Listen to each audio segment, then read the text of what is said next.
2025년 6월 3일 화요일 새벽 기도를 하나님께 올려드리도록 하겠습니다. 오늘 이 시간에 함께 보실 하나님의 말씀은 누가복음 9장 말씀입니다. 누가복음 9장 말씀을 제가 봉독해 드리도록 하겠습니다. 예수께서 12제자를 불러 모으사 모든 귀신을 제어하며 병을 고치는 능력과 권위를 주시고 하나님의 나라를 전파하며 앓는 자를 고치게 하려고 보내시며 이르시되 여행을 위하여 아무것도 가지지 말라. 지팡이나 배낭이나 양식이나 돈이나 두벌 옷을 가지지 말며 어느 집에 들어가든지 거기서 머물다가 거기서 떠나라. 누구든지 너희를 영접하지 아니하거든 그 성에서 떠날 때 너희 발에서 먼지를 떨어버려 그들에게 증거를 삼으라 하시니 제자들이 나가 각 마을에 두루 다니며 곳곳에 복음을 전하며 병을 고치더라. 분봉왕 헤롯이 이 모든 일을 듣고 심히 당황하니 이는 어떤 사람은 요한이 죽은 자 가운데서 살아났다고도 하며 어떤 사람은 엘리야가 나타났다고도 하며 어떤 사람은 옛 선지자 한 사람이 다시 살아났다고도 함이라. 헤롯이 이르되 요한은 내가 목을 베었거늘 이제 이런 일이 들리니 이 사람이 누군가 하며 그를 보고자 하더라. 사도들이 돌아와 자기들이 행한 모든 것을 예수께 여쭈니 데리시고 따로 벳세다라는 고을로 떠나가셨으나 무리가 알고 따라왔거늘 예수께서 그들을 영접하사 하나님 나라의 일을 이야기하시며 병 고칠 자들은 고치시더라. 날이 저물어가매 12사도가 나와 여짜오되 무리를 보내어 두루 마을과 촌으로 가서 유하며 먹을 것을 얻게 하소서. 우리가 있는 여기는 빈들이니이다. 예수께서 이르시되 너희가 먹을 것을 주라 하시니 여짜오되 우리에게 떡 5개와 물고기 2마리밖에 없으니 이 모든 사람을 위하여 먹을 것을 사지 아니하고서는 할 수 없사옵나이다 하니 이는 남자가 한 5,000명 되미로라.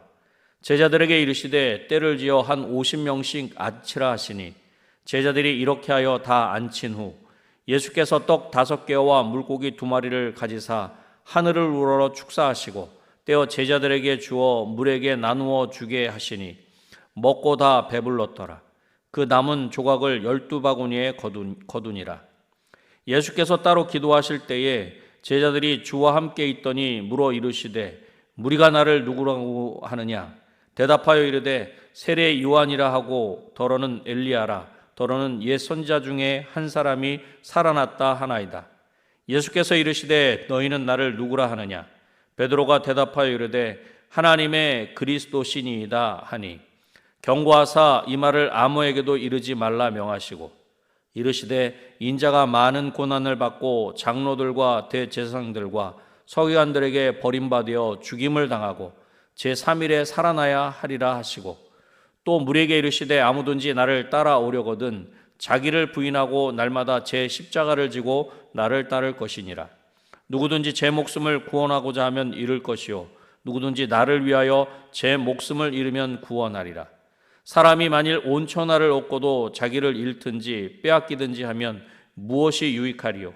누구든지 나와 내 말을 부끄러워하면 인자도 자기와 아버지와 거룩한 천사들의 영광으로 올 때에 그 사람을 부끄러워하리라. 내가 참으로 너희에게 이르노니 여기 서 있는 사람 중에 죽기 전에 하나님의 나라를 볼 자들도 있느니라.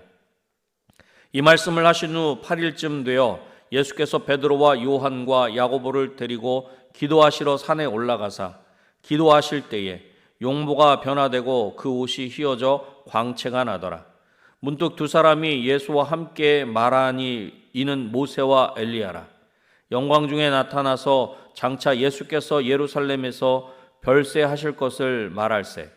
베드로와 및 함께 있는 자들이 깊이 졸다가 온전히 깨어나 예수의 영광과 및 함께 선 두 사람을 보더니 두 사람이 떠날 때 베드로가 예수께 여짜오되 주여 우리가 여기 있는 것이 좋사오니 우리가 초막셋을 짓되 하나는 주를 위하여 하나는 모세를 위하여 하나는 엘리야를 위하여 하사이다 하되 자기가 하는 말을 자기도 알지 못하더라. 이 말할 즈음에 구름이 와서 그들을 덮는지라. 구름 속으로 들어갈 때 그들이 무서워하더니 구름 속에서 소리가 나서 이르되 이는 나의 아들 곧 택함을 받은 자니 너희는 그의 말을 들으라 하고 소리가 그침에 오직 예수만 보이더라. 제자들이 잠잠하여 그 본 것을 무엇이든지 그때에는 아무에게도 이르지 아니하니라. 이튿날 산에서 내려오시니 큰 무리가 맞을세 무리 중에 한 사람이 소리질러 이르되 선생님 청컨대 내 아들을 돌보아 주옵소서. 이는 내 외아들이니이다. 귀신이 그를 잡아 갑자기 부르짖게 하고 경련을 일으켜 거품을 흘리게 하며 몹시 상하게 하고야 겨우 떠나가나이다. 당신의 제자들에게 내쫓아 주기를 구하였으나 그들이 능히 못하더이다. 예수께서 대답하여 이르시되 믿음이 없고 패역한 세대여 내가 얼마나 너희와 함께 있으며 너희에게 참으리요. 내 아들을 이리로 데리고 오라 하시니 올 때에 귀신이 그를 거꾸로 들이고 심한 경련을 일으키게 하는지라. 예수께서 더러운 귀신을 꾸짖으시고 아이를 낫게 하사 그 아버지에게 도로 주시니 사람들이 다 하나님의 위엄에 놀라니라. 그들이 다 그 행하시는 모든 일을 놀랍게 여길세 예수께서 제자들에게 이르시되 이 말을 너희 귀에 담아두라. 인자가 장차 사람들의 손에 넘겨지리라 하시되 그들이 이 말씀을 알지 못하니 이는 그들로 깨닫지 못하게 숨긴 바 되었음이라. 또 그들은 이 말씀을 묻기도 두려워하더라. 제자 중에서 누가 크냐 하는 변론이 일어나니 예수께서 그 마음에 변론하는 것을 아시고 어린아이 하나를 데려다가 자기 곁에 세우시고 그들에게 이르시되 누구든지 내 이름으로 이런 어린 아이를 영접하면 곧 나를 영접하며 또 누구든지 나를 영접하면 곧 나를 보내신 이를 영접함이라. 너희 모든 사람 중에 가장 작은 그가 큰 자니라. 요한이 여짜오되 주여 어떤 사람이 주의 이름으로 귀신을 내쫓는 것을 우리가 보고 우리와 함께 따르지 아니하므로 금하였나이다. 예수께서 이르시되 금하지 말라. 너희를 반대하지 않는 자는 너희를 위하는 자니라 하시니라. 예수께서 승천하실 기약이 차감해 예루살렘을 향하여 올라가기로 굳게 결심하시고 사자들을 앞서 보내심에 그들이 가서 예수를 위하여 준비하려고 사마리아인의 한 마을에 들어갔더니 예수께서 예루살렘을 향하여 가시기 때문에 그들이 받아들이지 아니하는지라. 제자 야고보와 요한이 이를 보고 이르되 주여 우리가 불을 명하여 하늘로부터 내려 저들을 멸하라 하기를 원하시나이까. 예수께서 돌아보시며 꾸짖으시고 함께 다른 마을로 가시니라. 길 가실 때 어떤 사람이 여짜오되 어디로 가시는지 나는 따르리이다. 예수께서 이르시되 여우도 굴이 있고 공중의 새도 집이 있으되 인자는 머리 둘 곳이 없도다 하시고 또 다른 사람에게 나를 따르라 하시니 그가 이르되 나로 먼저 가서 내 아버지를 장사하게 허락하옵소서. 이르시되 죽은 자들로 자기의 죽은 자들을 장사하게 하고 너는 가서 하나님의 나라를 전파하라 하시고 또 다른 사람이 이르되 주여 내가 주를 따르겠나이다마는 나로 먼저 내 가족을 작별하게 허락하소서. 예수께서 이르시되 손에 쟁기를 잡고 뒤를 돌아보는 자는 하나님의 나라에 합당하지 아니하니라 하시니라. 아멘. 누가복음 9장은 예수님의 제자가 된다는 것이 무엇인지 그리고 그 제자의 길이 어떤 것을 의미하는 것인지를 잘 보여주고 있습니다. 오늘 본문인 누가복음 9장을 중심으로 제자의 길이라는 제목으로 말씀을 나누겠습니다. 제자의 길은 첫 번째로 하나님의 부르심으로 시작하는 여정입니다. 예수님은 12제자를 부르시면서 권능과 능력을 주시고 하나님의 나라를 전파하며 병을 고치는 사명을 맡기십니다. 그리고 예수님은 제자들에게 아무것도 가지지 말고 가라고 말씀하십니다. 3절 말씀입니다. 이르시되 여행을 위하여 아무것도 가지지 말라. 지팡이나 배낭이나 양식이나 돈이나 두보롯을 가지지 말며. 이것은 전적인 의탁을 말씀하신 것입니다. 그렇습니다. 사명은 우리의 준비나 능력에 근거하는 것이 아니라 우리를 부르신 분의 능력 안에서 감당하는 것입니다. 본문에 있는 오병이어의 기적은 그 부르심의 본질을 잘 보여주는 것입니다. 예수님은 많이 모인 사람들의 먹을 것을 제자들에게 너희가 먹을 것을 주라 그렇게 말씀하십니다.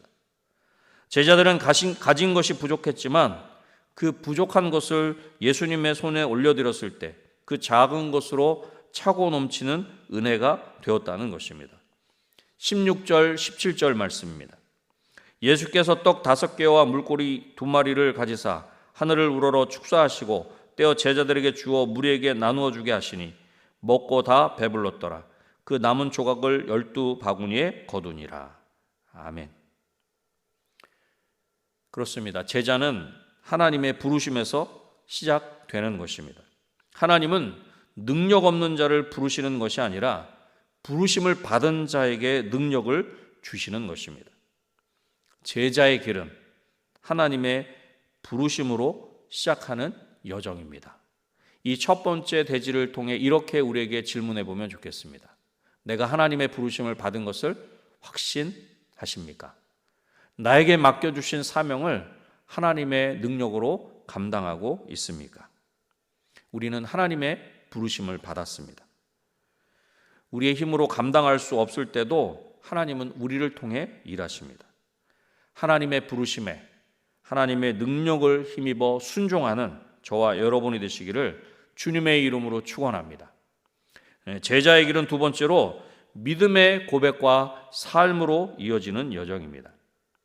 제자들이 사역을 감당하고 돌아온 후 예수님은 아주 중요한 질문을 하십니다. 20절 말씀입니다. 예수께서 이르시되 너희는 나를 누구라 하느냐? 베드로가 대답하여 이르되 하나님의 그리스도 신이이다 하니. 베드로는 예수님의 질문에 대답합니다. 하나님의 그리스도이십니다. 이것은 단순한 정보가 아니라 믿음의 고백입니다. 베드로의 믿음의 고백 이후에 예수님은 예수님의 고난과 죽음 그리고 부활에 대해 말씀해 주십니다. 그리고 제자들에게 자기를 부인하고 자기 십자가를 지고 예수님을 따르라 말씀하십니다. 그렇습니다. 믿음의 고백은 십자가를 감당하는 삶으로 이어지는 것입니다. 결국 예수님을 믿는다는 것은 내 삶의 방향이 예수님을 향해 있는 것을 의미하는 것입니다. 제자의 길은 하나님의 부르심과 바른 믿음의 고백에서 시작되는 것입니다. 그러나 고백만으로는 충분하지 않습니다. 고백 뒤에 십자가의 길, 즉 삶이 있어야 합니다. 예수님을 따른다는 것은 자기 부인과 희생을 포기하는 것이기 때문입니다. 제자의 길은 믿음의 고백과 삶으로 이어지는 여정입니다. 이 두 번째 대지를 통해 이렇게 우리에게 질문해 보면 좋겠습니다. 나는 예수님을 어떤 분으로 고백하고 있습니까? 내 믿음의 고백이 삶의 순종으로 나타나고 계십니까? 내 고백은 삶의 방향입니다. 믿음의 고백과 그 고백이 삶으로 나타나는 저와 여러분이 되시기를 주님의 이름으로 축원합니다. 제자의 길은 마지막 세 번째로 예수님을 따르는 헌신의 여정입니다. 예수님은 제자 중 3명을 데리고 변화산에 오르십니다. 그곳에서 영광스러운 모습으로 예수님은 변화되십니다. 이 모습은 예수님이 단지 고난만 받으시는 분이 아니라 하늘의 영광을 지닌 하나님의 아들이심을 보여주는 것입니다. 하지만 제자들은 누가 크냐고 다투는 가운데 예수님은 어린아이를 안으시며 가장 작은 자가 큰 자임을 말씀해 주십니다. 예수님은 다시 한번 진정한 믿음과 섬김의 자세를 가르쳐 주신 것입니다. 그리고 예수님은 예루살렘을 향해 결단하시고 그 길을 걸어가십니다. 51절 말씀입니다. 예수께서 승천하실 기약이 차감해 예루살렘을 향하여 올라가기로 굳게 결심하시고, 제자로서 예수님을 따르려는 자들에게는 부모나 가족보다 예수님을 우선하는 결단과 뒤를 돌아보지 않는 헌신이 요구되는 것입니다. 예수님을 따라가는 길은 영광과 동시에 고난의 길이기 때문입니다. 그러기에 제자의 길은 뒤돌아보지 않으며 예수님을 따르는 헌신의 여정입니다. 62절 말씀입니다. 예수께서 이르시되 손에 쟁기를 잡고 뒤를 돌아보는 자는 하나님의 나라에 합당하지 아니하니라 하시니라. 아멘. 제자의 길은 예수님을 따르는 헌신의 여정입니다. 이 세 번째 대지를 통해 이렇게 우리에게 질문해 보면 좋겠습니다. 나는 지금 예수님을 따르고 있습니까? 많은 어려움과 손해를 보는 것과 같은 상황에도 예수님의 길을 선택하고 계십니까? 예수님을 따르기로 결단했다면 더 이상 뒤돌아보지 않고 예수님을 끝까지 따르는 저와 여러분이 되시기를 주님의 이름으로 축원합니다. 말씀을 맺겠습니다. 사랑하는 성도 여러분, 제자의 길은 거창한 것이 아니라 오늘 우리의 작은 순종 하나로 시작되는 것입니다. 내가 가진 것이 너무 작습니다 라고 말하기보다는 그 작은 것을 예수님의 손에 올려드릴 때 그것이 기적의 시작이 되는 것입니다. 오늘 하루 예수님이 주신 말씀을 마음에 새기며 작은 것 한 가지라도 삶의 자리에서 실천하는 것이 바로 제자의 길을 걷는 첫 걸음입니다. 오늘도 하나님의 부르심에 순종하며 하나님의 능력으로 사명을 감당하면서 예수님을 온전히 따라가는 저와 여러분이 되시기를 다시 한번 주님의 이름으로 축원합니다. 기도하겠습니다. 하나님 아버지 감사합니다. 오늘 말씀을 통해 예수님의 제자가 걸어가야 할 길을 다시금 우리 가운데 마음에 새길 수 있도록 은혜 베풀어 주시니 감사합니다. 하나님의 부르심에 순종하는 우리 모두가 되게 하시고 그 순종의 걸음을 걸어갈 때, 그 사명의 걸음을 걸어갈 때 하나님의 능력으로 그 모든 것들을 감당할 수 있도록 도와주시옵소서. 또한 그렇게 제자로 예수님을 따라가는 그 삶의 자리에는 헌신이 있어야 함을 분명히 알게 하셔서 끝까지 예수님을 따라가는 우리 모두가 되게 하시고 우리 은혜광송교회가 되게 하여 주시옵소서. 하나님, 오늘은 특별히 대통령 선거가 있는 날입니다. 하나님께서 이 모든 일들 가운데 간섭하여 주셔서 이 일들을 통해 정말로 나라와 민족을 위해 귀한 리더가 세워질 수 있도록, 귀한 대통령이 세워질 수 있도록 도와주시옵소서. 또한 모든 위정자와 이 땅의 리더들을 위해서도 우리 믿는 자들이 더욱 기도할 수 있도록 도와주시고, 깨어 기도하는 중에 하나님의 뜻 가운데 이 나라 이 민족이 바르게 세워질 수 있도록 도와주시옵소서. 이 시간에도 여러 가지 각자의 기도의 제목을 가지고 하나님 앞에 간절히 부르짖어 아랠 때 하나님 믿음으로 아뢰게 하시고, 믿음으로 아뢰는 중에 하나님이 그 기도를 들으시고 세밀하게 역사하시고 이루시는 것을 우리의 모든 것으로 경험할 수 있도록, 체험할 수 있도록 도와주시옵소서. 모든 것을 하나님께 온전히 맡겨드리오며 예수님의 이름으로 기도드립니다. 아멘.